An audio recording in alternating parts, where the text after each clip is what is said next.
बिस्मिल्लाहिर्रहमानिर्रहीम। आज है हमारा lecture number 2, second year, first unit है हमारे पास। फंक्शन है इसमें हमारे पास। तो फर्स्ट लेक्चर में हमने फंक्शन की डेफिनेशन देखी थी और उसकी टाइप्स देखी थी आपने। हम कल वाले लेक्चर को रिवाइज कर लेते हैं। फंक्शन हमारे पास क्या था। फंक्शन के लिए हमारे पास 2 सेट्स का होना लाजमी था और उसमें हमारे पास 2 सेट्स की करस्पॉन्डिंग्स थी। Function is a rule that assigns each element of set X to exactly one element of set Y. Further फिर हमने उसकी टाइप्स देखी थी जिसमें हमारे पास अलजेब्रिक फंक्शन थे, पोलिनोमियल थे, rational function, identity function, constant function, सारी चीज़ें देखी थी। फिर हमने एक्सरसाइज के 3 क्वेश्चन किए थे जिसमें आपको फंक्शन की वैल्यूज़ फाइंड करनी थी। और देन इस तरह थर्ड क्वेश्चन में भी आपने एक फंक्शन को किसी दूसरे पैरामीटर में रिप्रेजेंट करना था, पैरामीट्रिक फॉर्म में आपने रिप्रेजेंट करना था। अब है हमारे पास क्वेश्चन नंबर 4। क्वेश्चन नंबर 4 में आपको क्या दिया गया है, find the domain and range of the function G of X defined below and sketch graph of G of X. Graph तो आपने नहीं करने, आपके उसमें नहीं है। आप अभी फ़िलहाल इसकी डोमेन और रेंज आपने इसकी सीखनी। डोमेन और रेंज की डेफिनेशन भी कल के फंक्शन में कल के उसमें देखी थी हमने लेक्चर में। आपके पास डोमेन और रेंज को सिंपल लैंग्वेज में मैंने आपको बताऊं क्या था। Function is like a machine. आपने इनपुट जो देनी थी वो आपकी डोमेन थी, जो आउटपुट आपके पास आ रही है वो आपकी क्या थी, रेंज थी। तो इसमें भी आपने वही चीज़ देखनी है। अब आप जी ऑफ एक्स को जो वैल्यूज़ दे सकते हैं वो आपकी डोमेन है, और जो वैल्यूज़ आप नहीं दे सकते वो वो आपकी डोमेन में नहीं आएंगी, और जो इसके आंसर्स आएंगे वो आपके रेंज में आएंगे। अगर आप इसमें देखेंगे, जैसे कि मैंने आपको कल के क्वेश्चन में बताया था रैशनल फंक्शन की डेफिनेशन में, कि आपके पास नीचे ज़ीरो नहीं आना चाहिए। जो नीचे ज़ीरो आ जाता है वो अनडिफाइंड पा जाती है। तो इस तरह हमारे पास वो एलिमेंट्स डोमेन में नहीं आएंगे जिससे आपके पास वो फंक्शन अनडिफाइंड बन रहा हो। तो जब भी हमने वैल्यूज़ वो देखनी होंगी कि किस में आपके पास किन पॉइंट्स को आपने निकालना है डोमेन से, तो आपने फंक्शन को पुट करना होगा ज़ीरो के इक्वल। तो जो वैल्यू आपके पास एक्स की आएगी वो आपकी डोमेन में शामिल नहीं होगी। अब इसमें देखें, आपके पास कोई भी चीज़ ऐसी नहीं है। 2x-5 है फर्स्ट पार्ट में, आपके पास सिंपल फंक्शन, नीचे उसके कोई भी चीज़ नहीं दी हुई है, तो अनडिफाइंड वाली चीज़ तो आ ही नहीं सकती। दूसरी आपने क्या करनी होती है, चीज़ ये देखनी होती है कि अंडर रूट में आपके पास माइनस ना आए। अंडर रूट में जब माइनस आता है तो वो आपके पास आयोटा बन जाता है और कम्प्लेक्स फील्ड चली जाती है। जबकि हम इसको रियल नंबर्स के लिए सॉल्व करें तो डोमेन फाइंड करने के लिए आपने 2 चीज़ों को देखना है। एक तो नीचे ज़ीरो ना बने, दूसरा आपके पास अंडर रूट में माइनस नहीं आना चाहिए। अब पहले क्वेश्चन में तो अंडर रूट वाली चीज़ ही नहीं है और ना ही नीचे कोई चीज़ आ रही है, तो सिंपल इसका आपके पास क्या आ रहा है, सेट ऑफ रियल नंबर्स। और जब आप इसमें रियल नंबर पुट करेंगे तो आंसर भी आपके पास रियल नंबर्स आएंगे। तो डोमेन भी इसकी सेट ऑफ रियल नंबर्स है और आपकी रेंज भी सेट ऑफ रियल नंबर्स है। इसी तरह अब आपके पास आ जाते हैं नेक्स्ट पार्ट में। नेक्स्ट पार्ट आप देखें, आपके पास क्या है, x² - 4 अंडर रूट। अब इसमें देखें अंडर रूट में है तो आपने अंडर रूट में देखना है कि किस तरह आपके पास कौन सी वैल्यूज़ आएँ कि आपके पास ये माइनस ना बने। माइनस बना तो आपके पास ये चीज़ कम्प्लेक्स में चली जाएगी। तो आप किस तरह फाइंड कर सकते हैं वैल्यू, आप x² - 4 को ज़ीरो के इक्वल पुट कर देंगे। x² - 4 को आप जैसे ही ज़ीरो के इक्वल पुट करेंगे तो यहाँ से आपके पास x की वैल्यूज़ आ जाएंगी, जो कि आपके पास आती हैं +2 और -2। प्लस का और माइनस का 2 आ जाएगा। तो इससे आपको पता चलता है कि आपके पास कौन सा रीजन जो है आ रहा है। x is greater than equal to 2, x से बड़ी वैल्यूज़ 2 से बड़ी वैल्यूज़ पे भी ये आपके पास पॉजिटिव वैल्यूज़ आएंगी, और -2 से पीछे वाली वैल्यूज़ पे भी ये आपके पास पॉजिटिव आ रहा है। जो बाकी एरिया आपके पास बच रहा है उसमें ये आपके पास x ग्रेटर देन 2 और x इज़ लेस देन -2 पे ये पॉजिटिव बनेगा। उसके अलावा जो आपके पास एरिया आएगा वहाँ पर ये नेगेटिव बन जाएगा। जैसे कि अगर आप इसमें 1 पुट करते हैं, 1 का स्क्वायर 1 - 4 आपके पास -3 आता है, तो नेगेटिव वैल्यू आएगी तो वो इसमें शामिल नहीं होगी। तो इसलिए हमने क्या कहा है, जो 2 से बड़े हैं और जो -2 से छोटे हैं उन पे ये आपके पास डोमेन इसकी आ जाएगी। और अंडर रूट में जब भी आप पुट करेंगे तो आपके पास जब अंदर नेगेटिव नहीं आ रहा तो बाकी वैल्यूज़ आपकी रियल नंबर्स में आ जाएंगी। नेक्स्ट आपके पास इसी तरह अंडर रूट वाला क्वेश्चन है, उसमें भी आप x+1 = 0 पुट करेंगे तो x =-1 आ जाएगा। तो आप देख सकते हैं कि -1 से बड़ी वैल्यूज़ पे आपके पास क्या आ रहा है, ये पॉजिटिव आ रहा है, तो वो आपकी डोमेन में शामिल है। -1 से छोटी वैल्यू x को देंगे, x को -2 पुट करेंगे, -2 + 1 -1 आ जाएगा, तो वो आपकी डोमेन में शामिल नहीं होंगे। क्वेश्चन नंबर 3 है आपके पास, वो आपके पास एब्सोल्यूट वैल्यू फंक्शन है। एब्सोल्यूट वैल्यू फंक्शन की आपके पास डेफिनेशन आपके पास क्या होती है, x अगर आपके पास पॉजिटिव हो तो इसका आंसर पॉजिटिव आता है, अगर आपके पास x नेगेटिव हो तो भी वो पॉजिटिव बन जाता है। तो इसलिए हमेशा आप इसकी आपकी डोमेन में तमाम नंबर्स आप दे सकते हैं, पॉजिटिव भी दे सकते हैं और नेगेटिव भी दे सकते हैं, लेकिन रेंज आपके पास क्या आएगी, set of positive real numbers. Range क्या होती है, आपके पास जो आंसर आ रहा होता है वो रेंज होती है। अब एब्सोल्यूट फंक्शन है, नेगेटिव वैल्यू तो कभी आपके पास आ ही नहीं सकती, इसलिए हमने रेंज में पॉजिटिव वैल्यूज़ दी हैं सारी। ये सारे आपके फिर इस तरह आप नेक्स्ट पार्ट भी कर सकते हैं।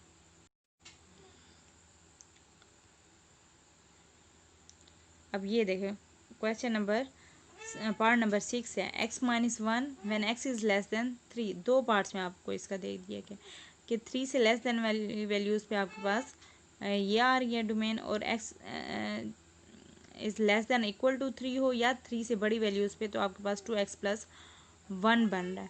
तो आपके पास सारी ही ऐसी वैल्यूज़ है कि नीचे वाली चीज़ भी नहीं है, अंडर रूट वाली चीज़ भी नहीं है, तो आपके पास इसकी डोमेन क्या बन रही है, सेट ऑफ रियल नंबर्स बन रही है, और इमेज में भी आपके पास सेट ऑफ रियल नंबर्स आ जाएंगे।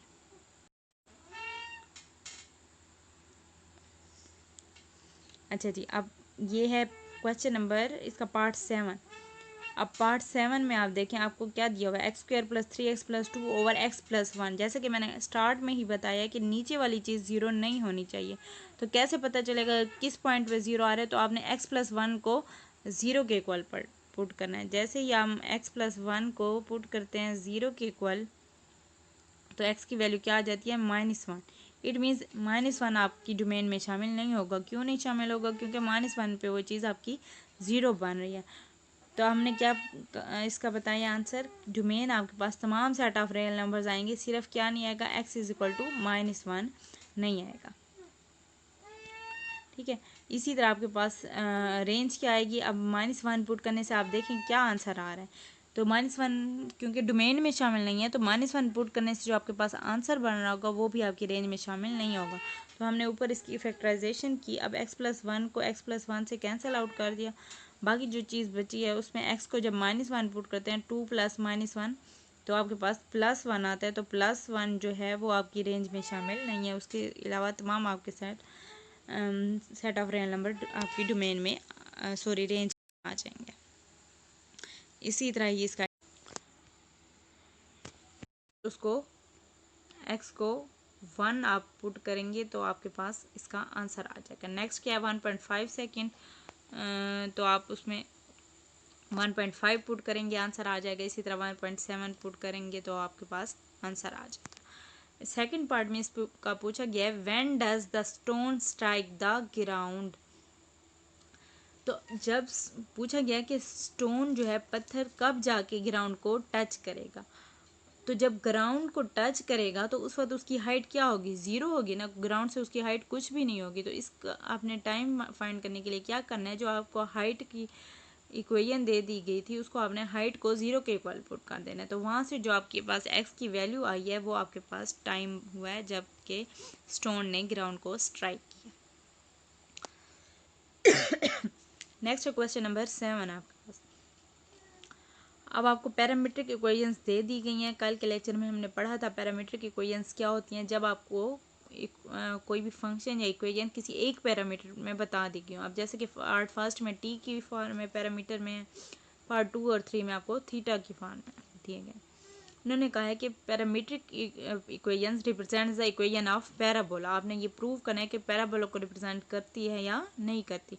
तो आपको जो पैरामीट्रिक इक्वेशन दी गई होगी उनको आपने इस तरह सॉल्व करना है कि आपके पास पैराबोला की इक्वेशन आ जाए, तो हमारे पास ये प्रूव हो जाएगा कि वाकई ये एक्चुअली क्या है, पैराबोला है या पैराबोला की इक्वेशन है।